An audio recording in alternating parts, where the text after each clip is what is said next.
Aussi parce que bien souvent, je sais entendre et écouter, et j'ai bien vu que sur les témoins de Jéhovah, il y avait une mise en cause quasi systématique, et parfois dans des termes extrêmement violents de la part de certains de vos collègues, de l'action de mon bureau, et de la mienne en particulier.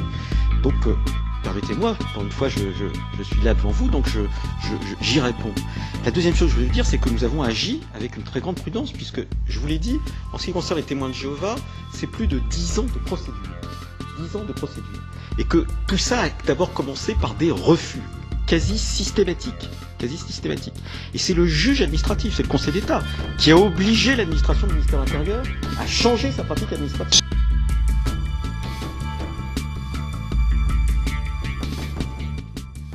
Parmi tous les mouvements dont les noms ont été cités, le seul qui bénéficie des articles 200 et 238 et des autres articles, c'est, enfin 200 et 238 en l'occurrence, pas des exonérations de la taxe foncière, ce sont les témoins de Jéhovah. Il n'y en a pas d'autres.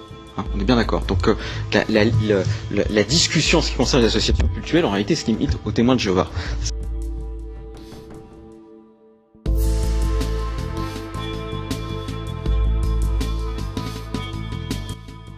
Je crois qu'aujourd'hui, après vous avoir entendu, nous pouvons dire ici, et vous allez nous le confirmer, que les témoins de Jéhovah sont la 5e religion de France.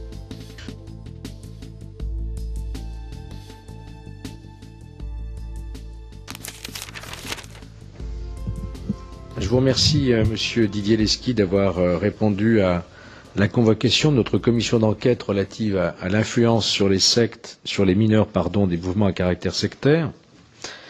Vous êtes chef du bureau central des cultes au ministère de l'Intérieur et de l'aménagement du territoire.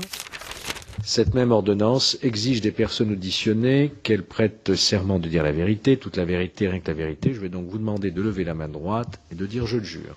Je le jure. Je vous remercie. Même recommandation à la presse en application de la loi du 29 juillet 1880.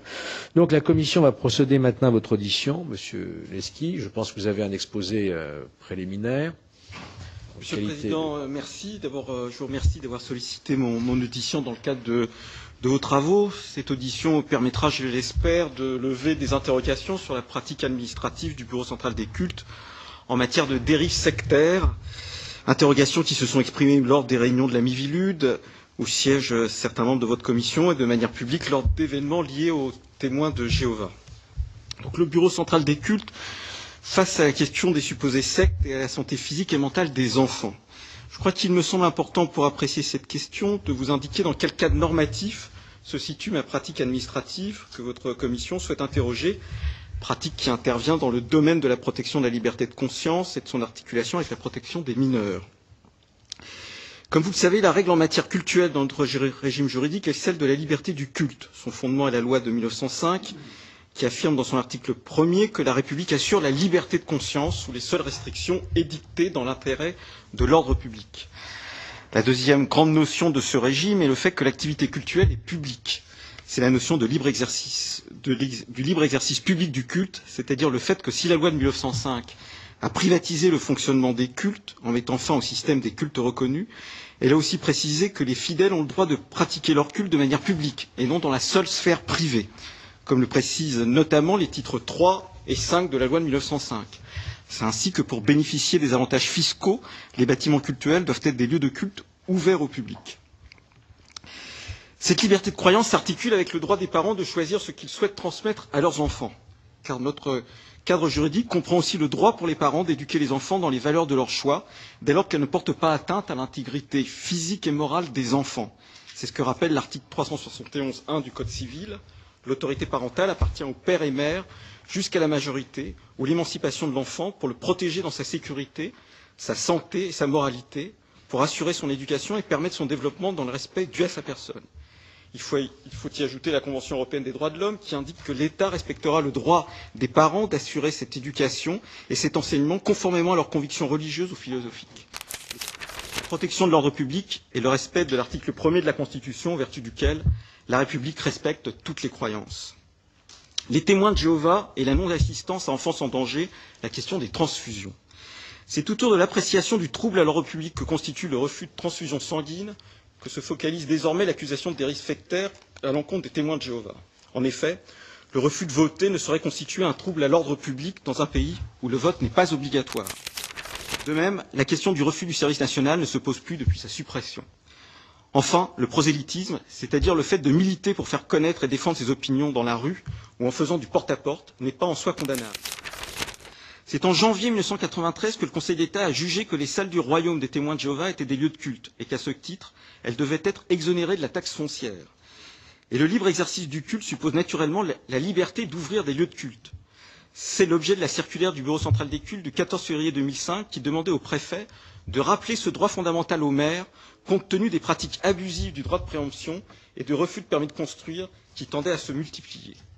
Cependant, ce n'est qu'à partir de 2 autres décisions du Conseil d'État en 2000, 7 ans après, que nous sommes mis en conformité avec la jurisprudence en accordant systématiquement le bénéfice des dispositions prévues pour les associations cultuelles aux associations des témoins de Jéhovah et en abandonnant l'argument selon lequel la doctrine même des témoins de Jéhovah était constitutive d'un trouble à l'ordre public, conforté par la jurisprudence antérieure du Conseil d'État. La stabilisation par la justice administrative des droits des témoins de Jéhovah est un fait indéniable. Elle implique une prise en compte de ce droit par l'administration et, je crois, par les intervenants associatifs. En conclusion, j'aimerais souligner un paradoxe essentiel du point de vue de l'action des pouvoirs publics. Je crains fort que la stigmatisation de mouvements comme les Lubavitch ou les Frères de Plymouth risque de faciliter le passage à l'acte de personnes qui auront bon jeu de se couvrir d'une bonne conscience anti-secte pour justifier leurs actes de malveillance ou antisémites. À ce titre, nous voyons augmenter les agressions contre les témoins de Jéhovah. Autrement dit, je crains fort que cette stigmatisation, ce type de dénonciation, ne constitue à terme des troubles à l'ordre public ou pour le moins des manifestations d'intolérance à l'égard de l'une des libertés les plus fondamentales de tout homme et de tout citoyen, la liberté de conscience. Merci de m'avoir écouté. Je vous remercie, monsieur Leski.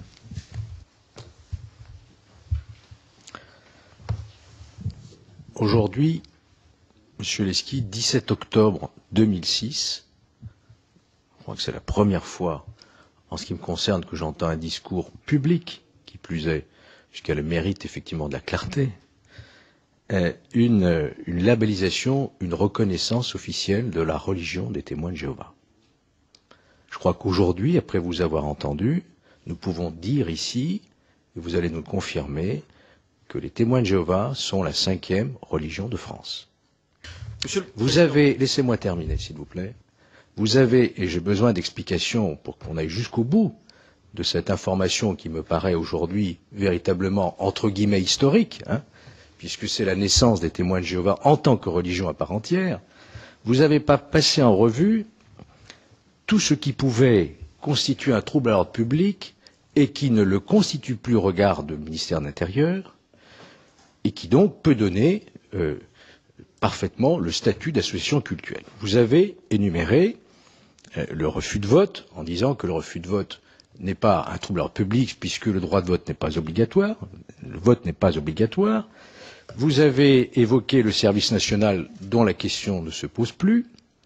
Et vous avez abordé aussi d'autres points plus, je dirais, plus anecdotiques tels que le porte-à-porte qui n'est pas en soi constitutif d'un trouble à l'ordre public. Et vous en êtes arrivé à la question de la transfusion sanguine, qui est beaucoup plus délicate, en rappelant la jurisprudence de la Cour de cassation de 2002, selon laquelle chaque individu est libre de refuser une transfusion sanguine. C'est pas ça, c'est le Conseil d'État, pardon, jurisprudence du Conseil d'État, tout à fait,